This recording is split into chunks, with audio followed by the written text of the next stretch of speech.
네, 저 금리는 할 거라 봐요. 지금 촬영하는 오늘보다 연말에 미국이든 우리나라든 더 높은 자리에 있을 것이다.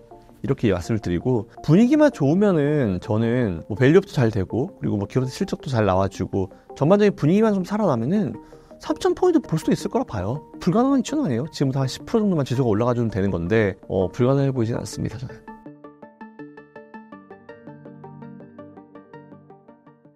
네, 저는 김선영의 이클래스라는 유튜브를 운영하고 있는 김선영이라고 합니다. 최근 주식시장 분위기 어떻게 보시나요? 되게 심심하죠.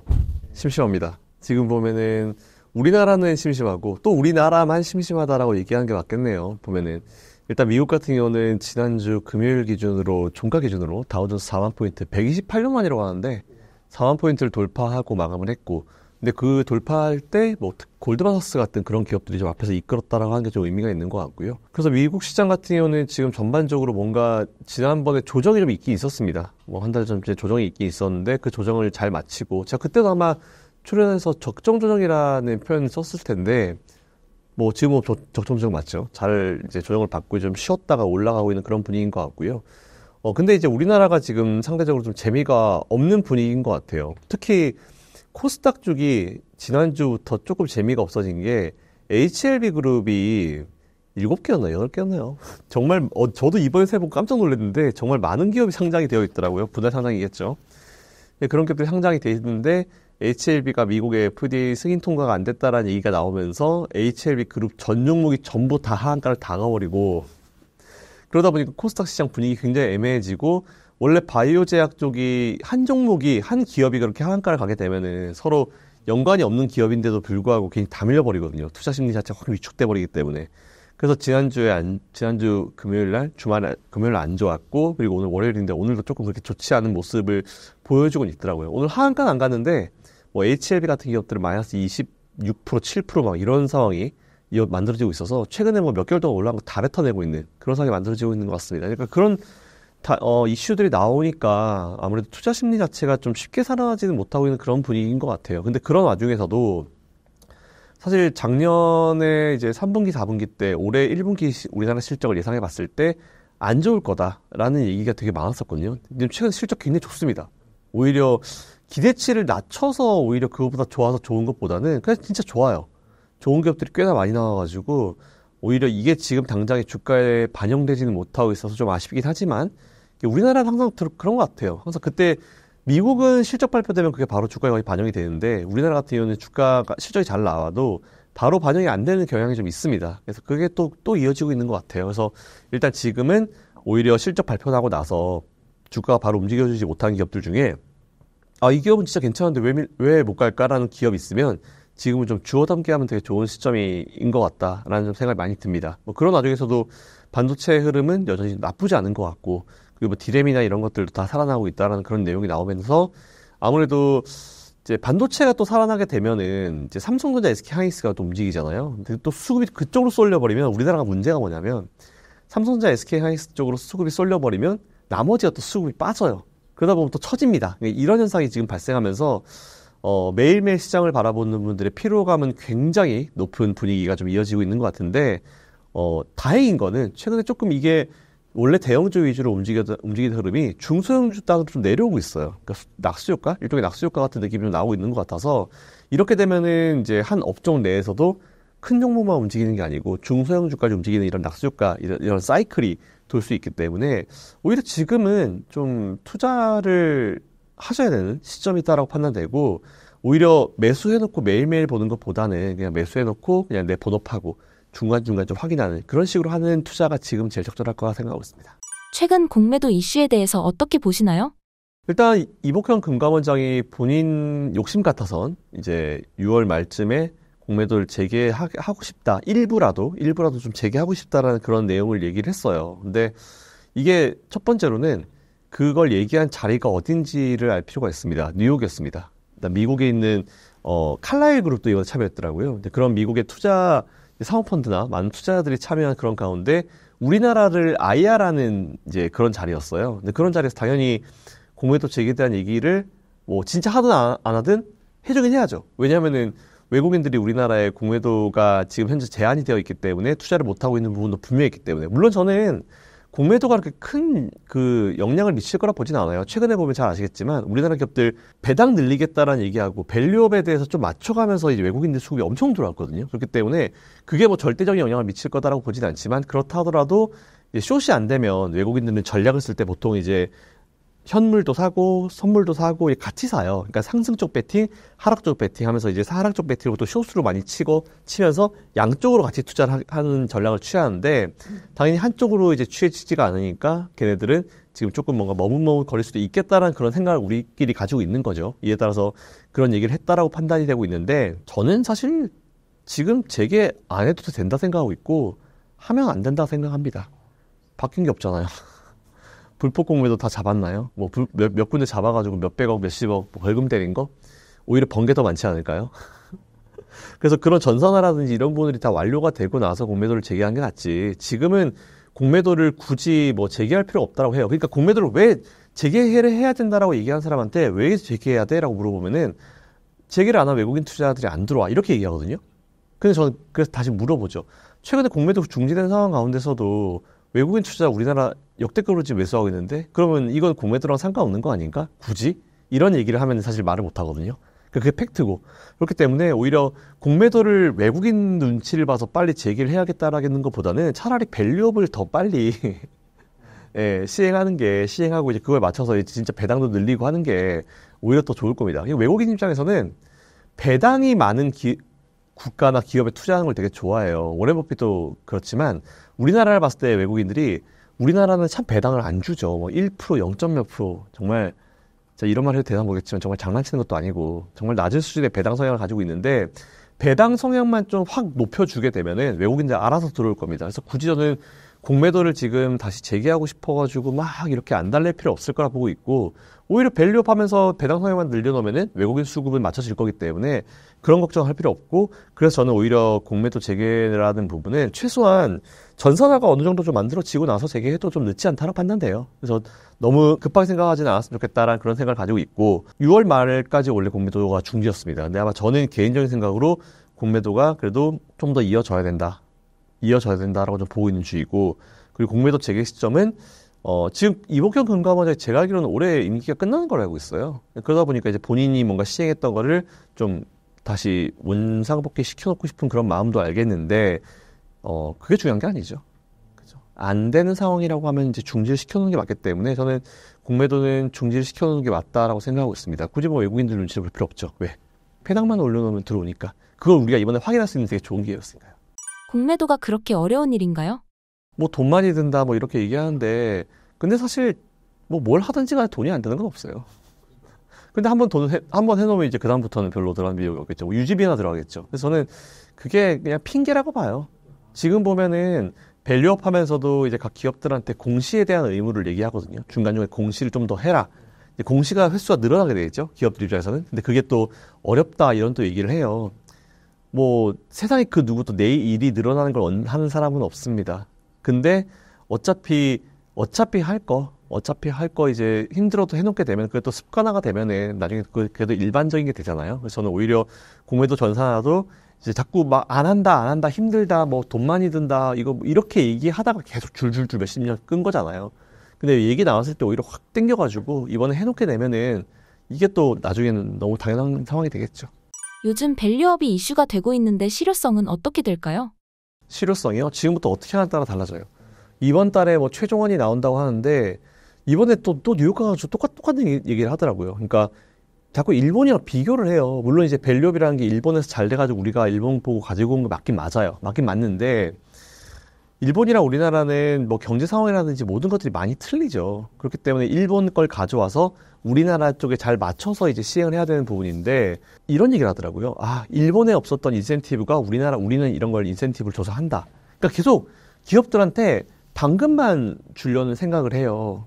근데 저는 당연히 당근 줘야죠. 기업인들이 더 기업을 운영하기 쉬운 환경을 만들어줘야 되는 건 맞다고 생각하는데 일본이 밸류업을 성공한 이유 중에 하나가 뭐냐면 강제성이었어요. 그러니까 저는 시장 경제에서 100% 자율만으로 돌아간다고 보지는 않아요. 그럼 법이 왜 필요해요?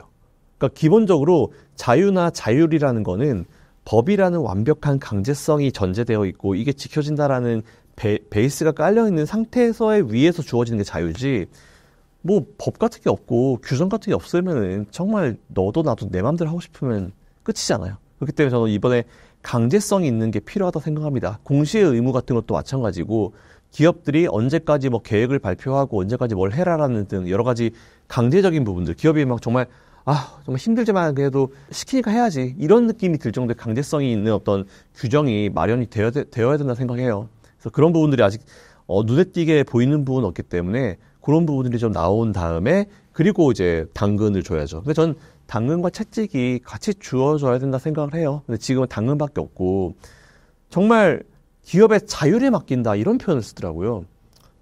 자율에 맡길 것 같았으면은 기업이 알아서 한다는 얘기잖아요. 그럴 것 같아서 왜 수십 년 동안 안 됐을까요? 자율성을 줬는데 수십 년 동안 왜 안 됐을까요? 그건 이유가 있는 거예요. 자율성만 가지고는 되지 않는다는 게 증명된 거죠.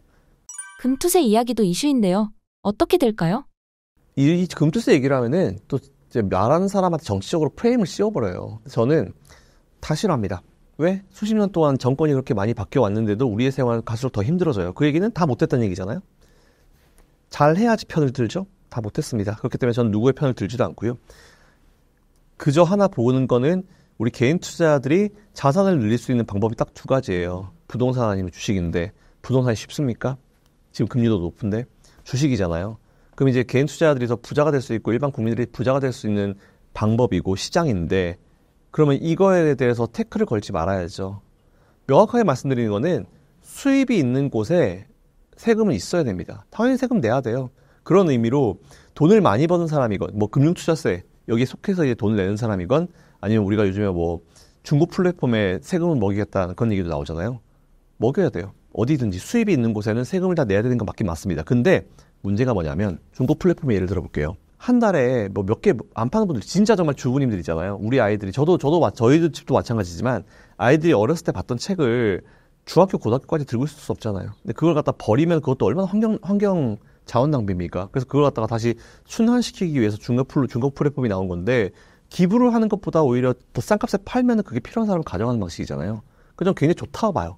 그러면은 필요한 정말 주부님들 같은 경우는 이제 순환하기 위해서 이렇게 판매하는 건데, 몇 개나 팔겠어요, 솔직히. 뭐 1년에 뭐 100개를 팔겠어요? 1000개를 팔겠습니까?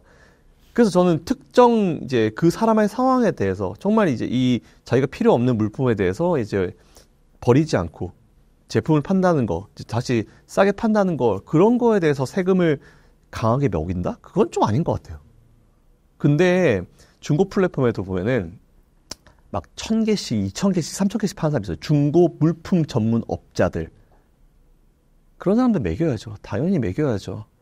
그래서 저는 이 얘기를 왜 예를 들어드리냐면, 똑같이 그 플랫폼에서 활동한다 하더라도, 똑같이 주식을 투자를 한다 하더라도, 똑같이 돈을 많이 번다 하더라도, 각자 상황에 따라 가지고 세금을 이 사람은 매겨야 되는지 안 매겨야 되는지가 굉장히 좀 차이가 납니다. 그러니까 원래 법이라는 거는, 특히 이제 자금 관련된, 이 세금 관련된 법이라는 거는 정말 디테일해야 돼요.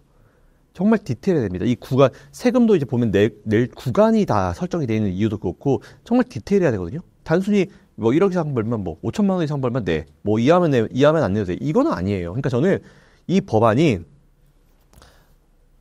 좀 더 보완이 됐으면 좋겠습니다. 하지 말자는 얘기가 아니에요. 더 보완이 돼서 이 법의 중간에 껴가지고 어이없이 좀 피해를 보는 사람들이 없었으면 좋겠다는 생각. 사실 지금 보면 전 왜 이렇게 성급하게 빨리 지금 이걸 시행하려고 하는지 모르겠어요. 너무 급해요.